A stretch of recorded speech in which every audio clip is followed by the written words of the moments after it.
Once upon a time, in a small, peaceful village called Umezi, there lived a woman named Madam Uloma. She was rich, beautiful, and known by everyone. Her house stood tall in the middle of the town. A big building with 5 flats for rent. People always said she was blessed. But Madam Uloma had a big dark secret. Behind her smells, behind her wrapper, behind the golden earrings and powder on her face, she was not ordinary. She was using mirrors. Not just any mirrors, but evil mirrors. Years ago, when Madam Uloma was only 21 years old, she fell in love with Obina. He was very handsome, the most handsome man in Umweze. Tall, soft-spoken, and full of promises. They planned a future together. But after Uloma gained admission to study law in Suka, Obina started acting strange. He stopped calling her. Then one day, she heard the worst news. Obina had married another woman, a richer girl from Auka. The news shocked her deeply. It affected her education. She lost interest in school and eventually dropped out. She was heartbroken and bitter. "So this is what love brings?" she cried. "This is what love is all about? He left me because I'm poor? My family is poor, so he went ahead to marry a rich woman? So love is about money now?" From that moment, Uloma swore to do everything within her power to become rich. "I must be rich," she vowed, "by any means necessary." One day, she took a trip deep into a forest in Suka, where a powerful Dibia, a native doctor, lived. She wanted power. She wanted to be rich. She said, "I want to be above everyone. I want to eat from the sweat of others." The Dibia gave her 5 long, shining mirrors and whispered to her, "Hang these mirrors in each of your flats. As your tenants rise, you will rise even higher, but when they fall, you will fly."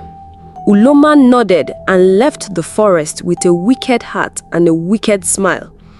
When Madam Uloma returned to Umweze, she rented out all her 5 flats to hard-working people, and in every flat, she placed one of the mirrors on the living room wall.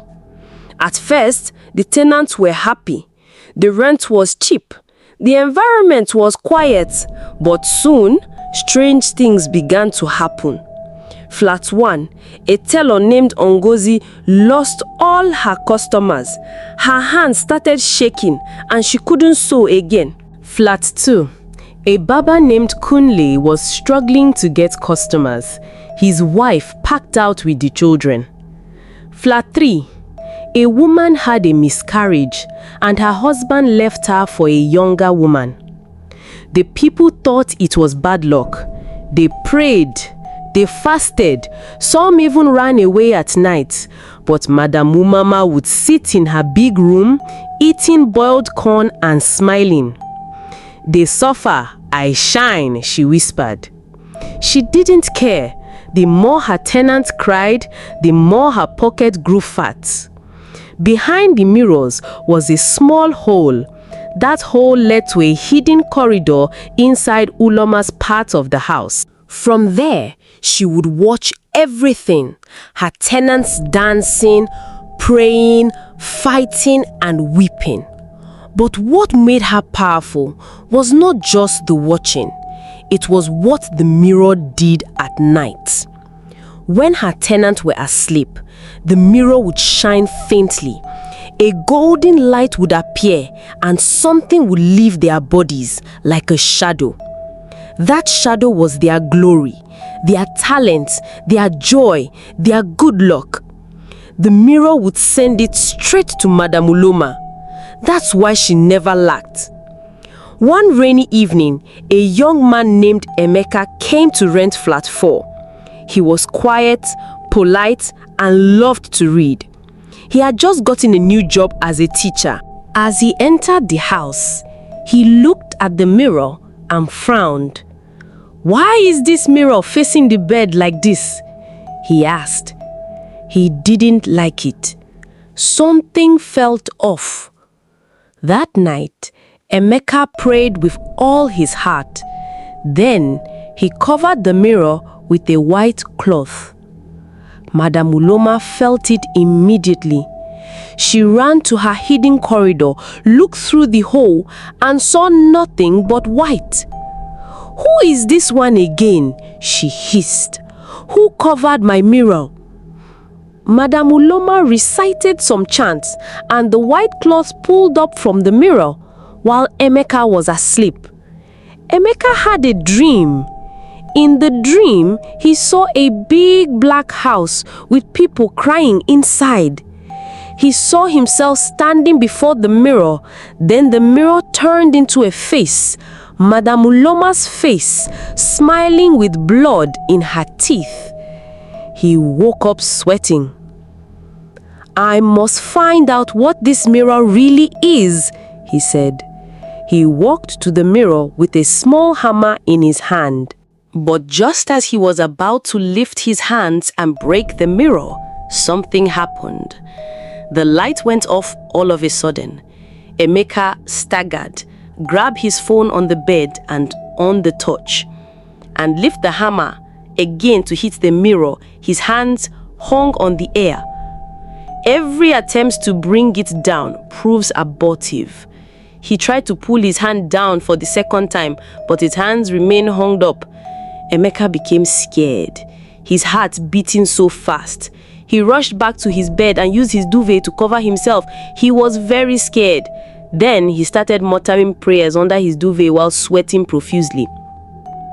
For weeks, this continued. Most times, Emeka wouldn't want to go back home after work. He always felt scared. Whenever he home, cold chill run through his spine. He feels like someone is watching. Have you ever looked into a mirror and felt like something was looking back at you?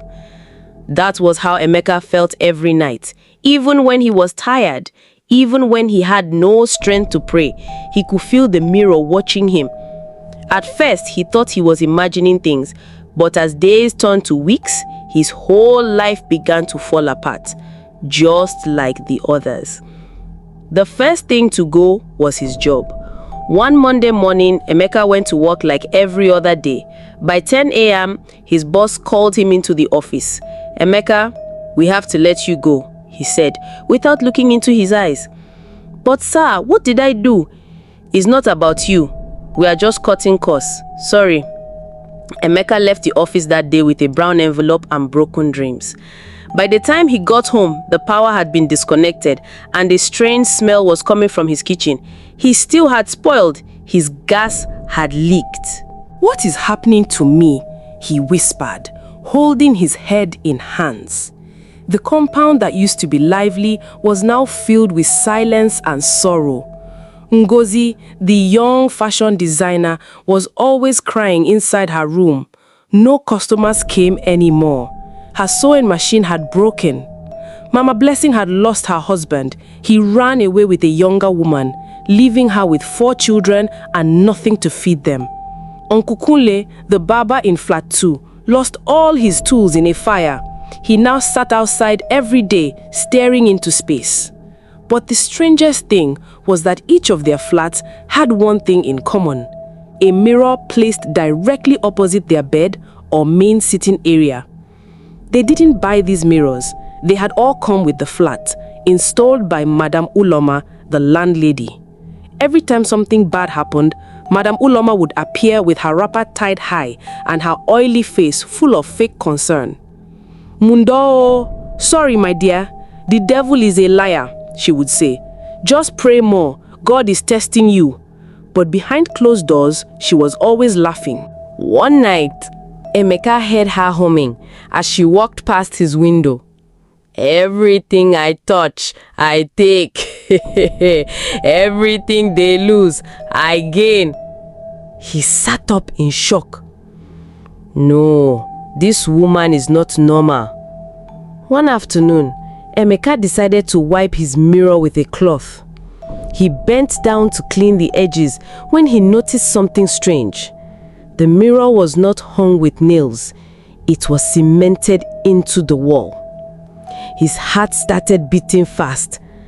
Why cement a mirror? He pressed it. It didn't move. Then he noticed something else. Faint writing in red marker on the back frame. It read, Ogoni Life Exchange. For every falling one, a rise shall come. His hand began to shake. Oh my God, this is a spiritual mirror. He grabbed his phone and began to take pictures. But as soon as he clicked the second shot, the light in the house went off and the mirror flickered. His own reflection smiled at him, but Emeka was not smiling. He ran out. That evening, he went to visit Pastor Jeremiah, a young deliverance pastor who lived 2 streets away. Pastor, something is happening in our compound, Emeka said, his eyes wide. Is that mirror? All of us are losing everything, but Madam Uloma is always smiling. She has mirrors in all our rooms. I think she's using them. The pastor paused and nodded slowly.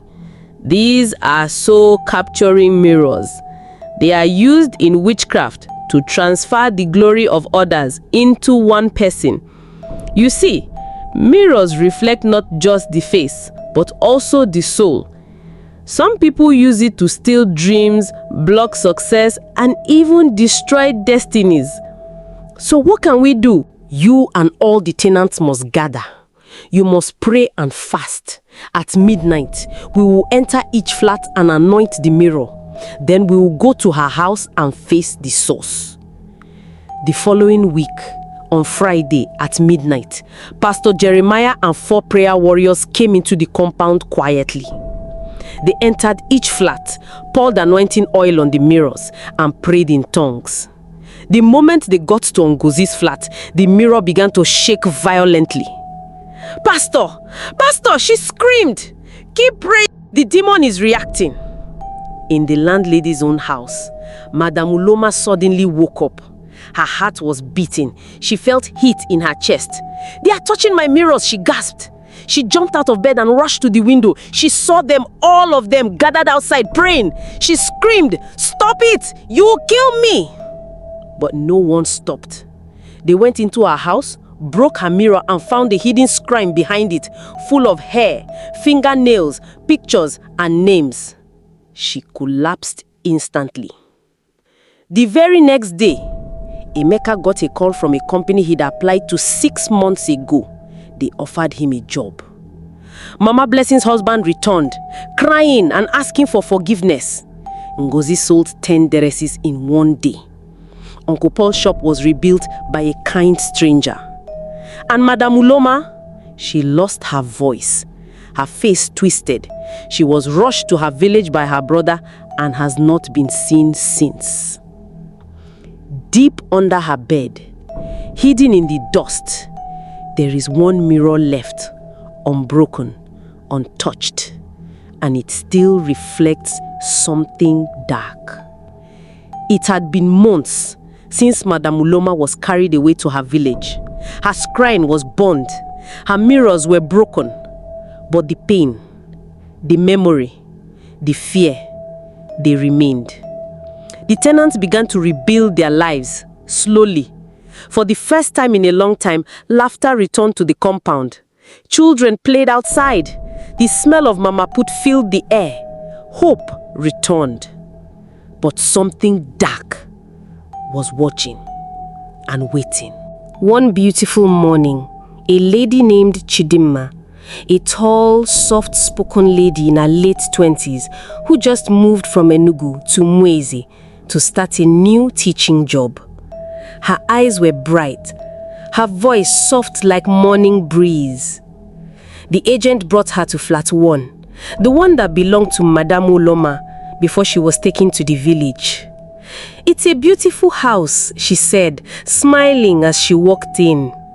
"Yes, so you're lucky, oh. It's the only flat available now," the agent replied quickly. The tenants watched from their windows as Chidima unpacked her bags and entered the flat with so much joy. Emeka frowned. "Why that flat?" he whispered. Ngozi walked up to him. "I thought they sealed down one." "I thought so too," he replied. "But why then are they still renting it out?" Ngozi asked Emeka. "Well, I don't know. Let's watch what happens," Emeka replied.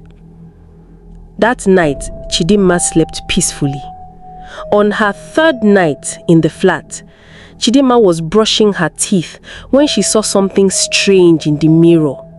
For a second, she thought the reflection moved before she did. She laughed. "Haha, it's like tiredness is worrying me, oh," she said, wiping the mirror. She went to sleep, but that night she had a dream. She was standing in front of a giant mirror, and a woman with red eyes and white chalk on her face was staring at her. "Your joy is mine now," the woman said. Chidima woke up sweating. Her heart was beating fast. Her light bulb flickered.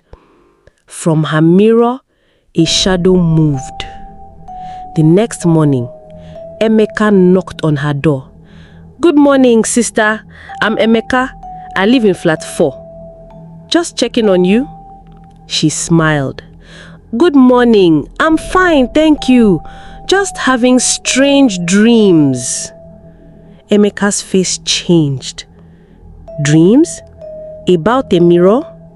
She nodded slowly. "Yes. Why?" Emeka stepped back. "Oh no, not again." He ran to call Kunle, then Mama Blessing, then Pastor Jeremiah. They all gathered in Chidima's flat. The mirror was still there, smaller than the others, hidden behind a curtain. But when Pastor Jeremiah touched it, he staggered backward. "This one is stronger," he whispered. Ngozi began to cry. Why did the agent rent this flat out again? They found out that the agent was Madame Uloma's nephew. He had secretly brought the mirror back, thinking it would restore her power. He had buried it under the bed before Chidima moved in. The mirror had been feeding off her peace since she arrived. "We need to do something fast," Pastor said, "before it eats her mind." That night, the tenants gathered for one final prayer session. But this time, Chidima was in the center. "I want to pray too," she said. "I can feel something pulling me. I feel tired, always tired, as if my soul is being carried somewhere I can't see." They all held hands and began to pray. The mirror began to shake. A loud cry came out of it, a woman's voice. "Leave my mirror! It is mine! Their glory is mine!" Pastor shouted, "In the name of Jesus, we break every tie, every altar, every darkness in this house." The mirror cracked. Chidima screamed. Smoke filled the room. Then silence. The mirror fell to the floor and shattered into pieces. The smoke cleared, and for the first time, sunlight entered the flat. The next morning, Chidima danced barefoot around the compound. The darkness was gone. Her dreams were now peaceful. Her students at school loved her. She was full of joy. The other tenants continued their own lives. And as for the agent, he was arrested and taken to the police for questioning. Madame Uloma, she was never seen again. But before they threw the last piece of mirror away, Emeka picked up one sharp edge. On the back, it was written in red ink, "For those who seek the light, darkness will always try again." He threw it into the bush and ran away. Many years ago, before Uloma became Madam Uloma, the wicked landlady, she was simply Uloma Nwokoye, a beautiful young woman with dreams bigger than Nweze village. She was brilliant, sharp, full of life. Her father, Papa Onwodiegun, was a herbalist, and her mother was a trader. Life was simple, happy, peaceful. Uloma's dream was to become a lawyer. She wanted to fight for widows and the poor. She often said, "One day, people will hear my name and feel hope." But hope, sadly, does not last. At 21, Uloma fell in love with Obinna, the most handsome man in Nweze. He was tall, soft-spoken, and full of promises. They planned a future together. But after Uloma gained admission to study law in Nsukka, Obinna started acting strange. Letters stopped coming. Phone calls reduced. Until one day, she heard the worst news. Obinna had married another woman, a richer girl from Awka. Uloma wept for 3 days without eating. Her heart broke. She dropped out of school. Her light dimmed. "So this is what love brings?" she asked her mother. "Not all love, my daughter, just the wrong ones," her mother replied. But Uloma had already made up her mind. "I will never be the fool again. I will make pain my strength." And so began her journey. Her father, the herbalist, noticed her change. He tried to guide her gently, but Uloma was hungry, not for food, but for power. She began to learn mirror scrying, the ancient art of using mirrors to watch people, collect their secrets, and spiritually influence their lives. At first, it was curiosity. Then, it became addiction. She learned how to trap people's joy in reflections, how to use smiles against them, and worst of all, how to feed her life with the energy of others. She smiled in public, but her heart, it had turned cold. When her father died, he warned her, "Uloma, don't walk this road forever. Power without love will eat you." She buried him without a tear. She built the house in Nweze after her mother passed. Each flat had one thing in common, a mirror blessed with her father's ancient chants. The more successful her tenants were, the more tired they became. Their jobs failed, their marriages crumbled, their children fell ill. And every time they suffered, Uloma's skin glowed, her laughter got louder, her clothes got finer. She didn't see it as wickedness. To her, it was survival. "Nobody gave me joy. I found my own," she would say. Until Chidima came. Until Emeka rose. Until light fought back. After the mirror broke and the tenants reclaimed their joy, Uloma was taken to her father's old house. She began to speak to herself. "I see them. They are all watching me." She grew thin, fearful, lonely. One day, she ran into the village square screaming, "I see them. They took my mirrors. They took my power." Nobody touched her. Nobody pitied her. The girl who once shone like gold now slept on the floor of an abandoned hut, whispering to herself, "I only wanted to be seen." That was the last time anyone saw Uloma. Some say she died. But one thing was certain, her evil had ended. Chidima's school flourished. Children filled the classrooms with laughter. Ngozi started a tailoring business that became popular. Emeka finally gained promotion at work and built a home of his own. Mama blessing son passed his exams and won a scholarship. Peace returned. The house was renamed Iferoma Court. Translation: goodness is beautiful. The old mirror room was turned into a prayer room, and every last Sunday of the month, the tenants gathered to share food, testimonies, and stories, especially for newcomers. So you won't fall like we once did, Emeka would say. Moral lesson: sometimes people hurt others because they never healed from their own pain. But hurting others to feed your emptiness never brings peace. It only grows your darkness. Even when life breaks you, choose healing, not harm. Choose love, not bitterness. Choose light, not mirrors. Because the joy you steal, one day will reflect back and burn you. Thank you so much for staying with me till the end of this story. I'd love to hear from you. Please leave a comment below and share what you've learned. If this story touched you or inspired you in any way, don't forget to like and share it with your loved ones. Stay blessed, and until I bring you another powerful and heart-touching story, God bless you.